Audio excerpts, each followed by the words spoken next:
Өлкө башчысы Сооронбай Жээнбеков президенттик кызматка киришкенден тартып аймактарды өнүктүрүүгө өзгөчө көңүл бурууда. Маселен, 2018 жыл аймактарды өнүктүрүү жылы деп жарыяланган.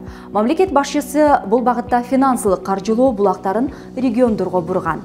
Натыйжада 2018 жылы экономиканы каржылоо иши жакшырды.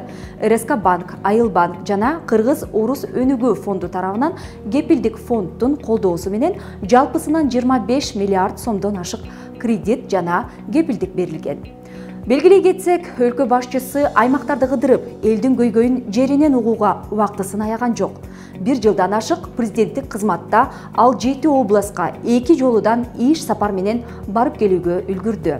Өлкө башчысы региондорго карата алгачкы сапарын Тоолу Нарын облусунан баштаган. Анда өлкө башчысы 2018 жылды региондорду өнүктүрүү жылы деп жарыялап, аймактарды өнүктүрүү жана калктын турмушун жакшыртууга багытталган ири долбоорлорду ишке ашырарын айткан.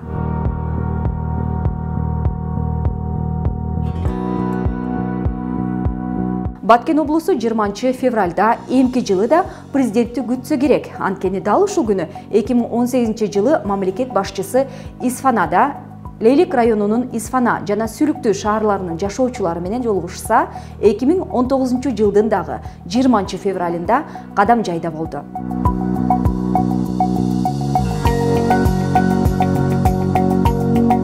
Таласка дагы мамлекет башчысы 2018 жылдын ичинде 2 жолу барып келди. Куттуу Талас аймагындагы ар бир Коктуголотто, Тоо Ташта, Манастын Духо тарыхыбыздын изи калганын белгилеген президент иш сапардын башында Талас районундагы Манас Ордо улуттук комплексине барган.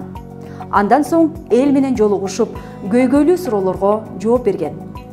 Президент менен жолугушууга мүмкүн болбой калган Талас облусунун башка райондорунун жашоочулары да көп күткөн жок. Толук 3 айдан соң Сооронбай Жээнбеков Таласка кайрадан иш сапарын жасады. Бул жолкусунда мамлекет башчысы Манас атанын арбагына Куран түшүрүп, андан соң гана Бакай ата, Кара Бура райондорунун эли менен жолугушту.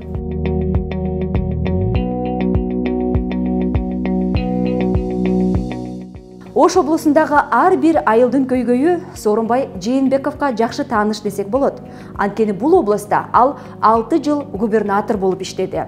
Ошентсе да мамлекет башчысы катары Ордолуу Ошко президент 2 жолу иш сапар жасады.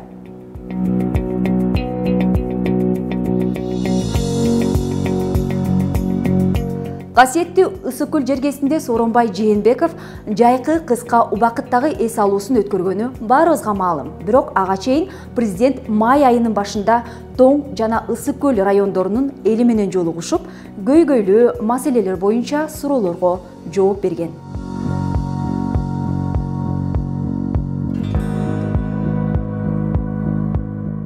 Берекелүү Сары Өзөн жергеси Сооронбай Жээнбеков бул облустун туугандары менен жолугушканда көп улуттуу, ынтымактуу журттун үлгүсү экенин айтып келет. Ал эми 2019 жылдын башында президент Чүй облусунун Сокулук районунун тургундары менен жолугушкан. Анда мамлекет башчысы дээрлик 600 гектар жаңы сугат жер колдонууга берилди жана 2000 гектардан ашык жерди суу менен камсыз кылуу жакшыртылгандыгын айткан.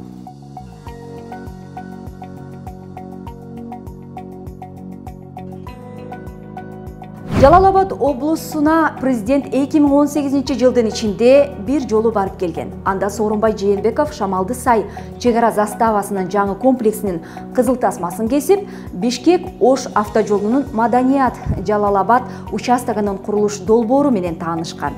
Түштөн кийин болсо, Ноокен районунун Кочкор Ата шаарында Жалал-Абад облусунун жашоочулары менен жолугушкан. Бардык облуска 2 жолудан барып, бирок Жалал-Абад жергесине бир гана жолу иш сапар менен келди деп таарынууга негиз жок. Анткени бул күндөрү, башкача айтканда 2019 жылдын 21 февралында президент Сооронбай Жээнбеков Сузак районунун жашоочулары менен сүйлөштү. Мамлекет башчысы өлкөнүн тамыры элетте деп президенттик кызматка киришкенден бери аймактарга катуу көңүл буруп жатканы бекеринен эмес дешет эксперттер.